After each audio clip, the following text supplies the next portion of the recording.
Hace un año nuestras cámaras captaron este momento y hoy, un año después, esta es la imagen en ese mismo lugar. Pero la tristeza sigue siendo la misma. Muy mal.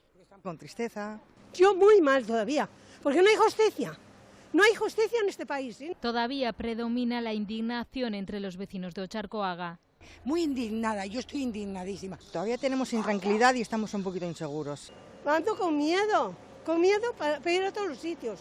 Por eso piden más presencia policial en las calles. Lo que pedimos es que haya más vigilancia y que controle un poquito más. Una policía cercana, una policía de barrio, que se pasease por el barrio, que tuviésemos confianza con ellos. Y también que se realicen trabajos de prevención con algunos menores del barrio para que lo que sucedió hace un año no se vuelva a repetir. Porque sabemos también de otros menores que hay por el barrio que están en igual situación.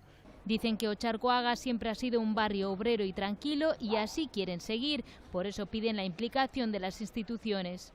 Pero no solo pedimos las reuniones con el ayuntamiento, sino con la Diputación y también con el Gobierno vasco, que al final creemos que ellos también tienen que tomar parte en estos problemas que tenemos en el barrio.